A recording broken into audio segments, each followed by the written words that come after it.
কেন দুনিয়ার সেরা মানুষগুলোকে সহ্য করতে হয়েছে এত যন্ত্রণা? কেন সেরা পবিত্র লোকগুলোকে বরণ করতে হয়েছে দুঃখ? যাদেরকে আল্লাহ মনোনীত করেছেন নিজের পায়গম্বর হিসাবে, কেন তাদের জীবন জুড়ে দুর্ভোগের এত ছড়াছড়ি? কখনো কি ভেবেছেন কেউ অনেক বেশি টাকা পয়সার মালিক কিংবা কারো জীবন ভীষণ স্বাচ্ছন্দ্যে কাটছে, তার মানে এই নয় তার ওপর আল্লাহ তাআলা সন্তুষ্ট। আবার কেউ অনেক বেশি কষ্টে দিন পার করছে, তার মানে এই নয় তার ওপর আল্লাহ তাআলা অসন্তুষ্ট। এখানে দুঃখ কষ্ট হলো বান্দাকে পরীক্ষা নেবার মাধ্যম।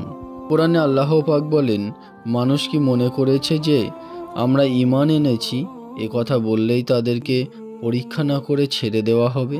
কোরআনের ভাষা এখানে দিবালোকের ন্যায় পরিষ্কার। আমরা ঈমান এনেছি এতটুকু বললেই ঈমানের শর্ত পূরণ হবে না।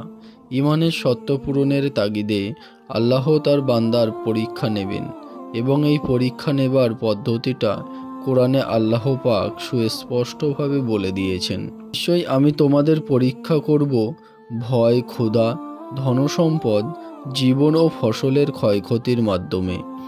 আর হে রসুল, ধৈর্যশীলদের আপনি সুসংবাদ প্রদান করুন। বান্দার ওপর নেমে আসা সকল দুঃখ কিন্তু পরীক্ষা নয়। অনেক সময় তা হয় বান্দার নিজের হাতের কামাই করা আযাব। অনেক সময় বান্দাকে দুনিয়ার দুঃখ ও কষ্টের মাঝে ফেলে তিনি আখিরাতের বড় ও কঠিন আযাবের থেকে হেফাজত করেন। এটা বান্দার প্রতি আল্লাহর ভালোবাসা। ইয়াকুব আলাইহিস সালাম ছিলেন আল্লাহর প্রিয়তম নবী। সেই ইয়াকুব নবীর শরীরে এমন কঠিন রোগ বাসা বেঁধেছিল যে তিনি মৃত্যুশয্যায় শায়িত হবার অবস্থায় পৌঁছে গিয়েছিলেন। ইউনূস আলাইহিস সালাম ছিলেন আল্লাহর মনোনীত নবী। সমুদ্রের মাঝে কঠিন এক পরীক্ষার সম্মুখীন হলেন তিনি। তার ঠাঁই হলো বিশাল এক মাছের পেটে। সে কি ঘনঘর বিপদ ভাবুন তো! নবী হবার পরেও চক্রান্ত পিছু সারিনি ইয়াকুব আলাইহিস সালাম এবং ইউসুফ আলাইহিস সালামের। ইয়াকুব নবী হারিয়েছিলেন প্রিয়তম পুত্র, আর ইউসুফ নবীর পদে পদে পাড়ি দিয়েছিল বিপদ। নারীদের কুমন্ত্রণা, অন্ধকার কারাগার, কি কঠিন সময় পার করেছেন তিনি। মুসা আলাইহিস সালামের জীবন্ত রূপকথাকেও হার মানায়। জন্মের পর মুহূর্ত থেকে শুরু হয় তার জীবনের সংগ্রাম। দুনিয়ার সবচেয়ে বড় জালেমের মুখোমুখি হতে হয়েছিল নবী মুসাকে। মুহাম্মদ সাল্লাল্লাহু আলাইহি ওয়াসাল্লাম সকল নবীদের শিরোমণি হবার পরও কি কঠিন জীবন তাকে পাড়ি দিতে হয়েছে ভাবুন তো। জন্মের আগে বাবা মারা যান, 6 বছর বয়সে মা মারা যান। যে প্রাণ প্রিয় দাদা মাথার ওপর বটবৃক্ষ হয়েছিল, 8 বছর বয়সে তাকেও হারাতে হয়। যে সাহস, ভালোবাসা আর শক্তির আধার হয়ে এসেছিল জীবনে, তিনিও দুনিয়া ছেড়ে চলে যান তাকে একাকী করে।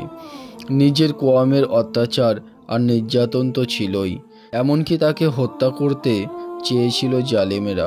দুনিয়ার দুঃখ, কষ্ট আর যন্ত্রণাগুলো জীবনের অংশ। এগুলোকে পাশ কাটানো যায় না। ধৈর্য, তাওয়াক্কুল আর ঈমানি শক্তির দ্বারা এগুলোর মুখোমুখি হতে হয়।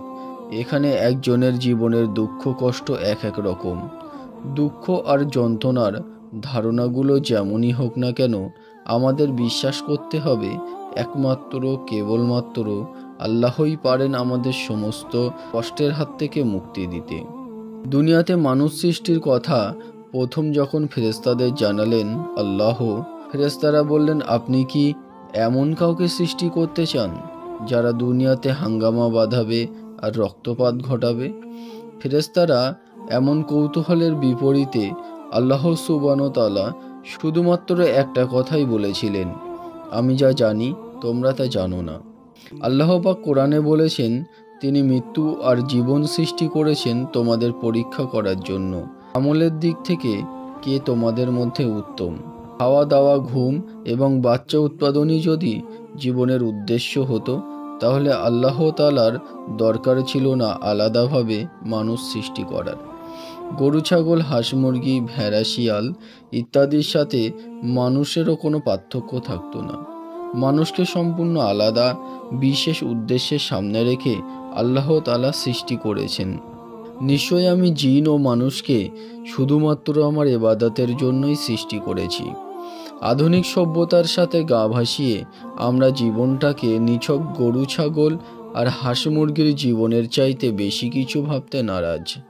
এমন উদাসীন উদ্দেশ্যহীন জীবনের প্রতি করুণা দেখিয়ে আল্লাহ সুবহানাহু ওয়া তাআলা বলেছেন, কিন্তু যারা অবিশ্বাস করে তারা নিজেদের মতো করে ভোগ বিলাসে এবং আহার করে যেভাবে আহার করে চতুষ্পদ জন্তুরা, আর জাহান্নামই হলো তাদের থাকবার জায়গা।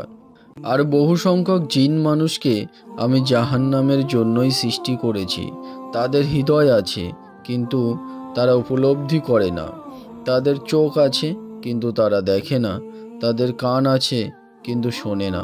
তারা তো জন্তু জানোয়ারের মতো, বরং তার চেয়েও পথভ্রষ্ট। সত্যের ওপর অটল থাকতে একদিন যারা মিথ্যার বাঁধন ভেঙে পালিয়েছিল, ফিতনার সেই কঠিন সময়েও তারা মাথা নত করেনি অসত্যের কাছে। দিন শেষে কিন্তু বিজয়মালা তাদের গলাতেই উঠেছিল। কিয়ামত পর্যন্ত যতজন লোক কোরআন থেকে আল কাহাফ তেলাওয়াত করবে, শুরুতেই জেনে যাবে সত্যবাদী সেই তরুণদের কথা। সুবহানাল্লাহি ওয়া বিহামদিহি। মাঝে মাঝে আমাদের জীবনেও এমন পরিস্থিতি এসে উপস্থিত হয়, সত্যকে স্বীকৃতি দানের দরকার পড়ে। সমাজের তিরস্কারের ভয়, প্রিয়জনদের বাঁকা চাউনি, অন্তরঙ্গ বন্ধুর অবহেলা, এসব উপেক্ষা করে যদি আমরা সত্যের জন্য সেই ত্যাগকে বরণ করতে পারি, যে ত্যাগ একদিন বরণ করেছিল আসহাবে কাহাবের সেই যুবক দল, তাহলে আল্লাহ সুবহানাহু ওয়া তাআলার কাছে যে মূল্যায়ন আমরা পাব, সেটা এই দুনিয়ার সমস্ত নিয়ামতে অপেক্ষা হাজার গুণে উত্তম হবে ইনশাআল্লাহ। কোরআনে আল্লাহ ঘোষণা করেছেন, যে উত্তমভাবে কাজ করে আমি তার কর্মফল বিনষ্ট করি না। সত্যের পক্ষে দাঁড়ানোর পুরস্কার আসহাবে কাহাবের যুবক দল পেয়েছে। আল্লাহ সুবহানাহু ওয়া তাআলা তাদের 309 বছর ঘুম পাড়িয়ে রাখেন একটি গুহার মাঝে। কুলসিত সমাজ আর অত্যাচারী রাজার হাত থেকে নিজেদের ঈমান বাঁচাতে তারা একদিন পালিয়েছিল। সুদীর্ঘকালের এই অলৌকিক ঘুম ভাঙার পর চারপাশে তারা নতুন এক সমাজ আর নতুন এক পরিবেশ দেখতে পেল। সেই সমাজে সকলে আল্লাহর একত্ববাদের অনুসারী।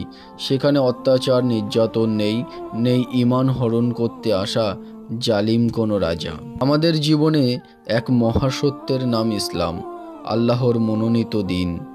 জীবনের উদ্দেশ্য ভুলে গেলে কিংবা উদ্দেশ্য থেকে বিচ্যুতি হলে মানুষ জন্তু জানোয়ারের পর্যায়ে যে নেমে আসে, এমনকি তার চেয়েও অধম হয়ে পড়ে। আল্লাহ তাআলার এই ঘোষণাগুলো সেই বার্তাই আমাদের সামনে হাজির করে। আমার মনে পড়ে ইউসুফ আলাইহিস সালামের কথা। সৌন্দর্যে পাগলপাড়া হয়ে মিশরের মন্ত্রীর স্ত্রী ইচ্ছা পোষণ করল তার সাথে অনৈতিক কাজে জড়াতে। কৌশলে ইউসুফ আলাইহিস সালামকে সেই মহিলার ঘরের মধ্যে বন্দি করে ফেলল। আল্লাহ তাআলার সম্মানিত এক নবী ইউসুফ আলাইহিস সালাম, মর্যাদায় যার স্থান পুরো মানব জাতির উপরে, এমন সম্মানিত এক নবীকেও নারীর ফিতনা থেকে নিজেকে নিরাপদ মনে করেননি।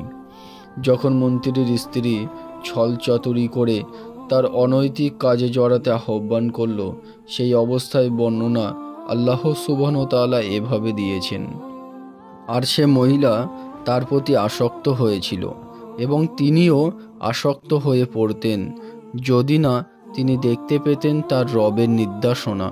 আমি তা দেখিয়েছিলাম তাকে অসৎ কর্ম এবং নির্লজ্জতা থেকে সরিয়ে রাখার উদ্দেশ্যে। নিশ্চয়ই তিনি ছিলেন আমার বিশুদ্ধ হৃদয় বান্দাদের অন্তর্ভুক্ত। নারীর সেই ফিতনা থেকে বাঁচতে ইউসুফ আলাইহিস সালাম আল্লাহ সুবহানাহু ওয়া তাআলার কাছে দোয়া করেছিলেন, যা স্থান পেয়েছে পবিত্র কোরআনুল কারিমে। তিনি বলেছেন, আমার রব, তারা আমাকে যে কাজের দিকে আহ্বান করছে তার চেয়ে জেলখানা আমার কাছে অধিক প্রিয়। তাদের ছলনা হতে যদি আপনি আমাকে না বাঁচান, তাহলে আমি তাদের প্রতি আকৃষ্ট হয়ে পড়ব এবং সামিল হব অজ্ঞদের দলে। একদল নারী যখন অপকর্মের দিকে আহ্বান করছে, জোর জবরদস্তি করছে, তখন আল্লাহ সুবহানাহু ওয়া তাআলার নবী ইউসুফ আলাইহিস সালাম আল্লাহর কাছে পানাহ চাইছেন আর বলছেন, আল্লাহ যদি দয়া করে তার এই ফিতনা থেকে উদ্ধার না করেন তাহলে সেই কাজে তিনি জড়িয়ে পড়তে পারেন। এটা হলো একজন নবীর অবস্থা, যার হৃদয়ের দৃঢ়তা, তাকওয়া আর দ্বীনের ওপরে অবিচলতা দুনিয়ার কোনো কিছুর সাথেই তুলনার যোগ্য নয়। আর আমাদের দেশের তথাকথিত আধুনিকবাদীরা বলে, গো অ্যান্ড চিল, তুমি ভালো তো জগৎ ভালো। দুনিয়াতে আমাদের জীবনের দুটো দিক হতে পারে কেবল। প্রথমত, আল্লাহ সুবহান ও তাআলাকে চেনা এবং তার ইবাদতকে জীবনের লক্ষ্য আর উদ্দেশ্যের কেন্দ্রবিন্দুতে জায়গা দেওয়া। দ্বিতীয়, আল্লাহকে ভুলে গিয়ে জন্তু জানোয়ার চতুষ্পদ প্রাণীর স্তরে নেমে আসা।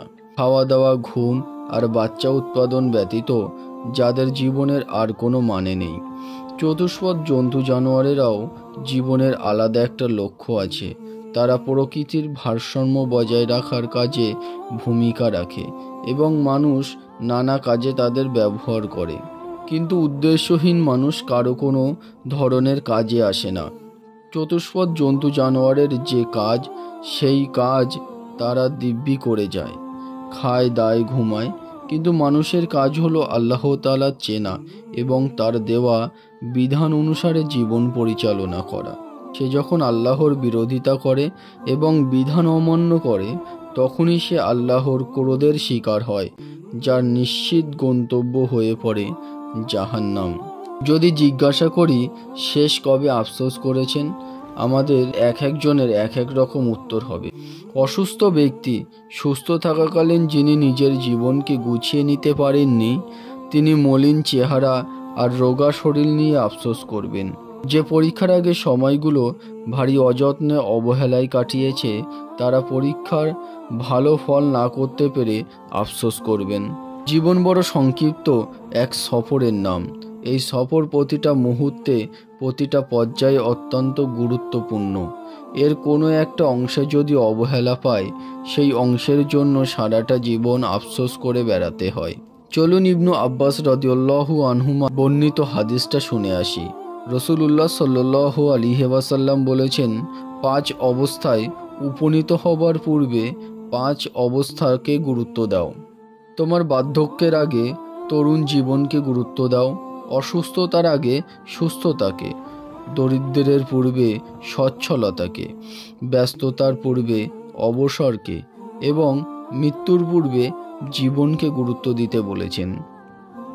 আল্লাহ তাআলা যে কোনো সময়ে তার নিয়ামত তুলে নিতে পারেন। আপনি সুস্থ থেকে অসুস্থ হতে পারেন, আপনি সচ্ছল থেকে দরিদ্র হতে পারেন। সূরা আল ইমরানে আল্লাহ তাআলা বলেন, বলুন, হে আল্লাহ, আপনি সমুদয় রাজ্যের মালিক। আপনি যাকে ইচ্ছা রাজ্য দান করেন আর যার কাছ থেকে ইচ্ছা তা ছিনিয়ে নেন। যাকে ইচ্ছা আপনি সম্মান দান করেন আর যাকে ইচ্ছা করেন অপদস্থ। সমস্ত কল্যাণ আপনার হাতেই। নিশ্চয়ই আপনি সমস্ত বস্তুর ওপর ক্ষমতাবান। মাঝে মাঝে আমার হাসপাতালে গিয়ে মৃত্যু পথযাত্রী মানুষদের কাছে জানতে ইচ্ছা করে তাদের শেষ ইচ্ছার কথা।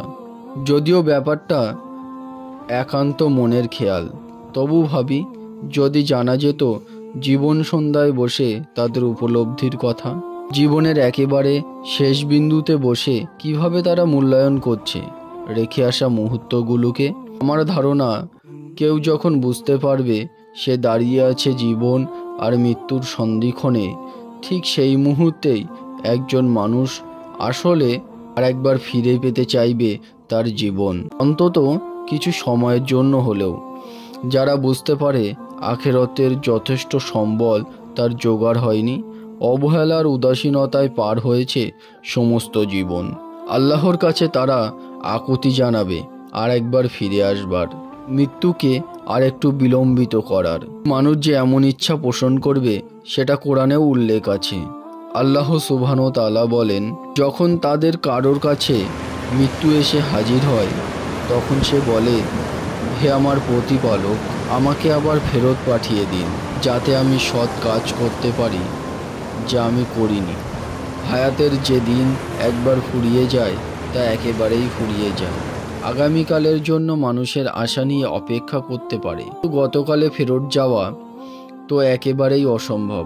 হায়াতের দিন একেবারে ফুরিয়ে আসার আগে আমাদের নিয়ম করে আকাশে মেলে ধরতে হবে জীবনের খতিয়ান।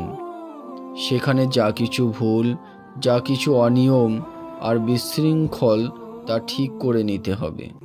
সচ্ছলতা, সম্মান আর সামর্থ্য, জীবনে এসবের কোনোটাই সুনিশ্চিত নয়।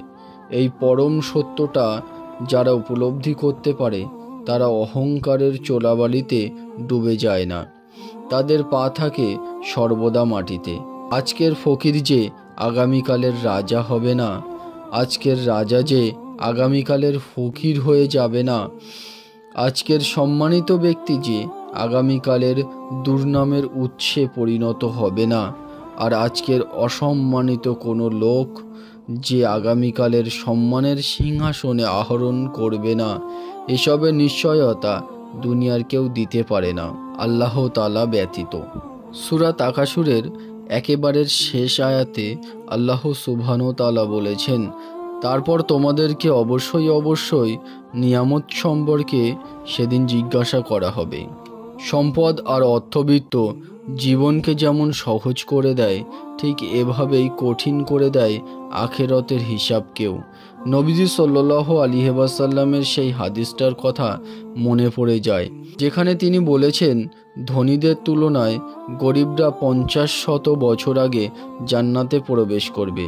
আমাদের উপার্জনগুলো হোক পবিত্র, আর খরচের খাতাগুলো এমন হোক যা আমাদেরকে পৌঁছে দেবে জান্নাতের সুউচ্চ মঞ্জিলে। সম্পদ যদি জাহান্নামে যাওয়ার কারণ হয়, তার চেয়ে ভিখারির জীবন তো শ্রেষ্ঠ। ইমানের প্রতিটা বিষয়ে আমাদের অটুট বিশ্বাস, কিন্তু আমাদের জীবন ডুবে আছে চরম উদাসীনতায়। আমরা আল্লাহকে বিশ্বাস করি, কিন্তু সেই বিশ্বাস আমাদেরকে তার দ্বীনের খাদেম করে তুলতে পারে না। আমরা নবীজি সাল্লাল্লাহু আলাইহি ওয়াসাল্লামকে ভালোবাসি, কিন্তু সেই ভালোবাসা আমাদেরকে ফজরের সালাতের জন্য জাগাতে পারে না। কিয়ামতের দিবসে আমাদের পূর্ণ আস্থা, কিন্তু সেই দিনটার ভয়াবহতা আমাদের হৃদয়ে তৈরি করে না ভয়ের কাঁপুনি।